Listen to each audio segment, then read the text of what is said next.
So, hello everybody, welcome to a new tutorial. Do you know how to operate a dynamic equalizer? If not, keep on looking. If yes, look at anyway this tutorial because there will be a lot of tips. My name is Daniel Detweiler and welcome to this tutorial.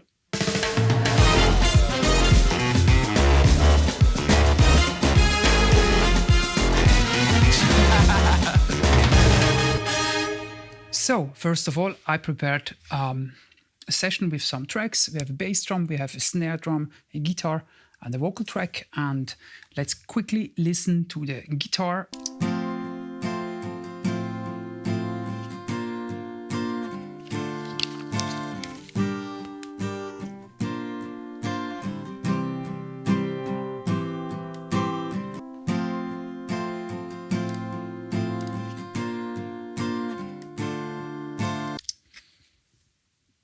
So yeah, typical pop guitar, played twice. One is placed left, one is placed right. Let's start with the left one. Let's put it to the middle. So usually in a pop track, we are not going to listen to the mix, but obviously there are a lot of instruments. You don't want to have the bass. Also, I hear a little bit muddiness and a little bit boxiness here. Let's put it away. And what you often need in a pop mix so that the guitar can cut through is actually high frequencies.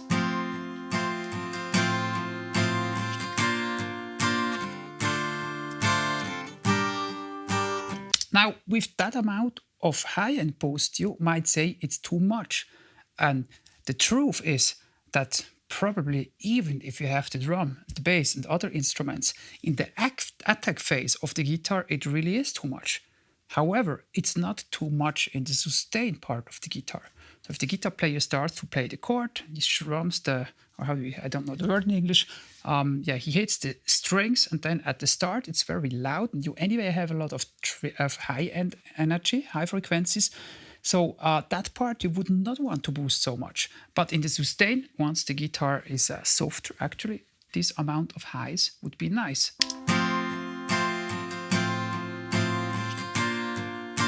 And this is where dynamic equalizing comes into play, because all you have to do, you press on this triangular here and you make it dynamic. If you boost frequencies, then it gives you some other dBs. However, you can just bring it back.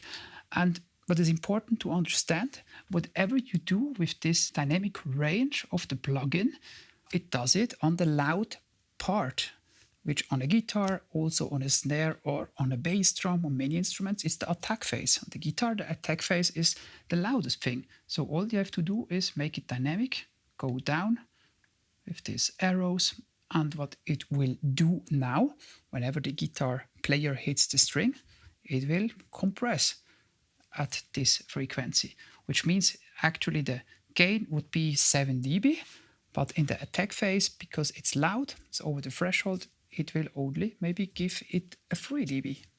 Let's look and listen to this.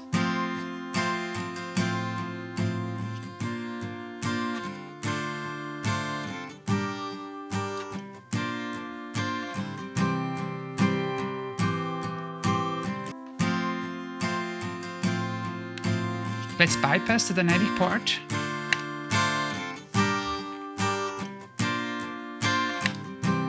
With the dynamic part, you could even boost more highs.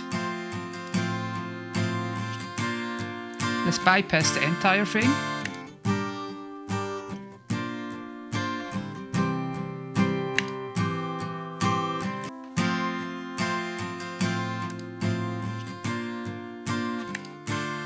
Again. Let's only bypass the dynamic thing, which would be way too much. Let's not use the dynamic thing and equalize it so that it's nice.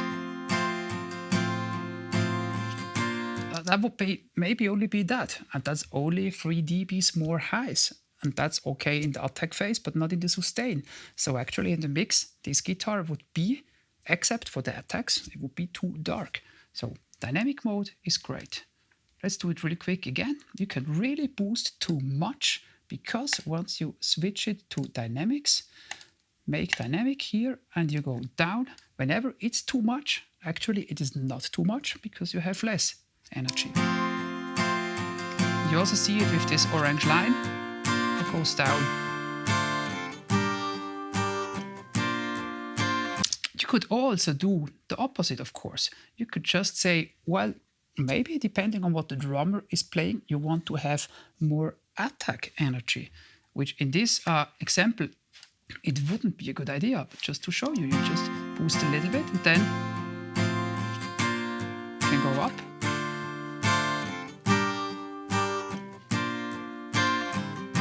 This could help if you want to enhance the percussive effect of the guitar. However, in this thing, we do the opposite. Another thing that you could do with dynamic equalizing, maybe you want to have more body on the acoustic guitar. That would be here.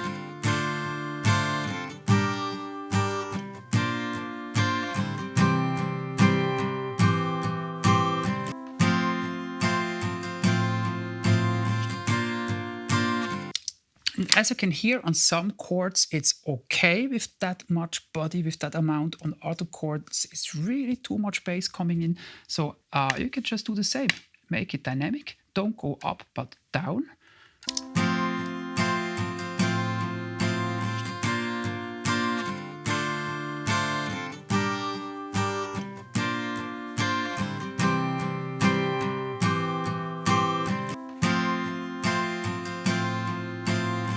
Moreover, the second chord has a lot of basses.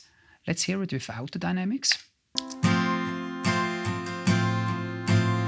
Here it really hits strong bass energy in. And again with the dynamics.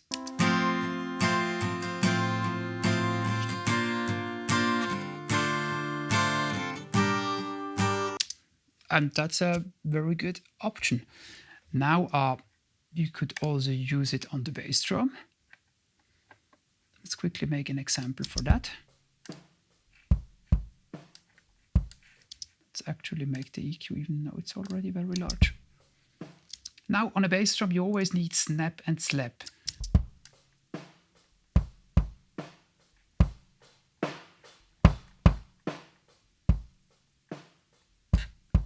Now with dynamic equalizing here you could do the opposite. You could say, well, just in the attack phase it would be nice to have more so that maybe the bass drum can compete better with the electric bass, but you don't want to have so much in the sustain part of the bass drum. Although now in that bass drum it's recorded in a good way, you could also just EQ it, but you could just do less. And now switch in dynamic mode. Now we would do the opposite because we don't want to make the attack phase sounding dark. We want to have a lot of high frequency energy. So just let's boost it more.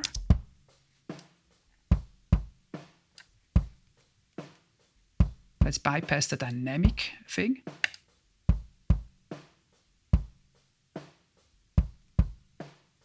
Back. The same, if you want, you could do for the bass energy. Let's say we want to have some energy at 50 or 60. Let's say that this energy is great in the attack phase, but not in the sustained phase. So let's go back, switch in the dynamic mode and do a little bit more.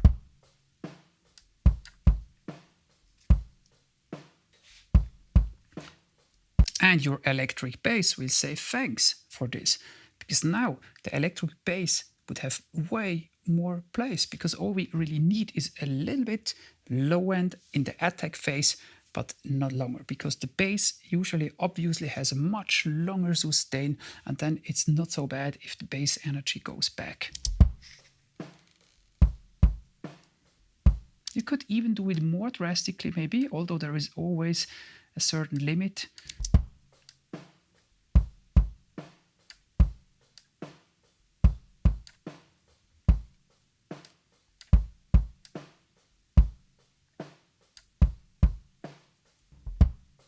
Might also be an option. So actually in that way the sustain of the bass drum has not so much bass, but in the attack phase it will push. Let's quickly go to the snare drum, see what we could do there with dynamic equalizing. It's basically the same. You need upper mids. If you just boost it with the EQ, you have it in the attack phase and the sustain phase, which might be great on some snare drums. But you could also decide to not boost so much, but just boost a little bit more in the attack phase. It sounds like this.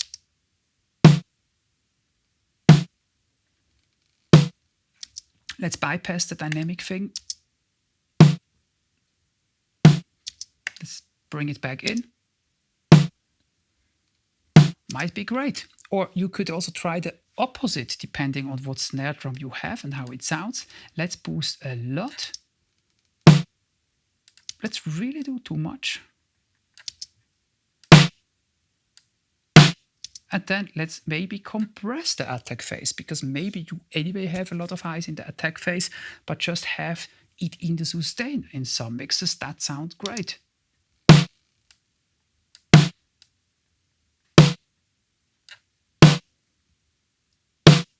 Yeah, and I hope it's not distorted in the video. I'm not really sure how loud we go out, but anyway, even if it is, you have an idea. It's basically just important to understand what do you need in a mix. Basically, maybe to explain that again, basically it's like you have your equalizer and then you could do more or less on the loud part of the signal. That's all a dynamic equalizer is doing. So let's say this would be the equalizer. It would make absolutely no sense that way, but let's say this is it. And then maybe you want to have more energy in the attack phase. Then you have to go up. And maybe you want to have less energy in the attack phase. Then you go down. It's so simple. It's really easy. Let's make one or show one last example where you also could use that thing. This time I prepared a background vocal track.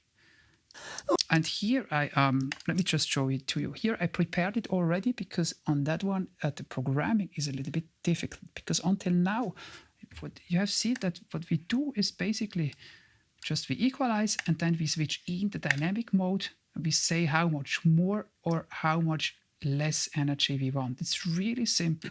And the FabFilter does a really good job in making this simple.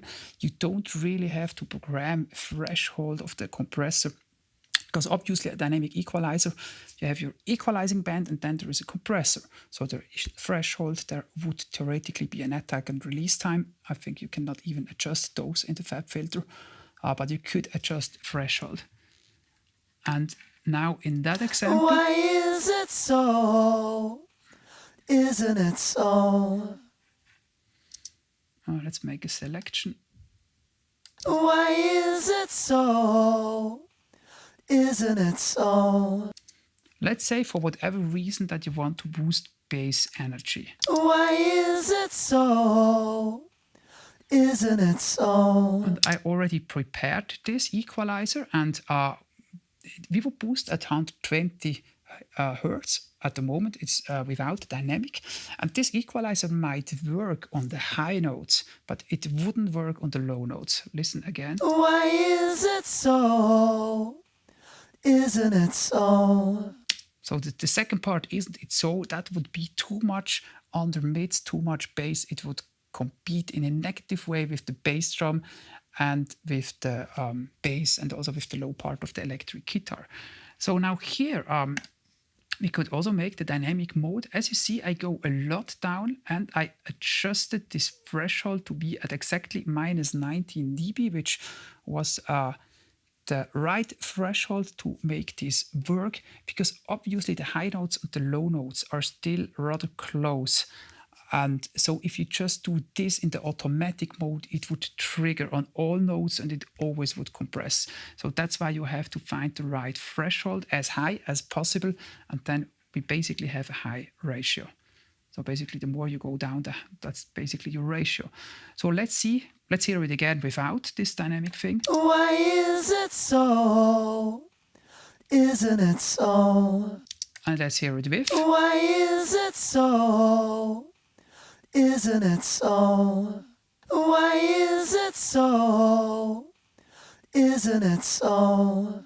And as you see, it goes more down on the lower notes. It goes maybe on the lower notes, we only have maybe 3 dB boost. That would be okay. And on the high notes, it doesn't go so much down. I mean, obviously, it always compresses a little bit because, as I said, they are in a very similar range, but it does more gain reduction on the lower notes. We could even do it more extremely, but then it will also compress the higher notes a little bit more. But I mean, yeah, maybe, who cares? Why is it so? Isn't it so? Great. Let's listen it again without the dynamic thing. Why is it so? Isn't it so? Yeah, too much energy. Let's listen it without the entire EQ. Why is it so? Isn't it so? And of course that would work too, but it's I mean, it's just a scenario where your producer would want to have maybe more white, more size than you need to boost. Why is it so? Isn't it so? And with the EQ, it would not work for the low notes, but with the dynamic Why EQ, is it so? Isn't it so? it actually does. So that was it already, the tutorial about dynamic equalizing. Basically a normal EQ, but then you have like a compressor on each band. What I like at the FabFilter is that it's really simple and you normally don't have to deal with that threshold thing. Yeah, maybe I should show you if you make a band and so on and you make it dynamic. At the moment, everything is working more or less automatically. If you want to have more control with the threshold, you press this auto button here and then you get your threshold. Why is it so? You can actually make the threshold higher or lower and then it will do more. So about in half the time where I operate this plugin, I have to go into manual control of the threshold so that I really have precision. But really very often, or if you just want to have a little bit more or a little bit less and you do it with the dynamic, you really can leave it in the automatic mode. Yeah, so that was it. I hope you liked it. Ring the bell and see you back soon.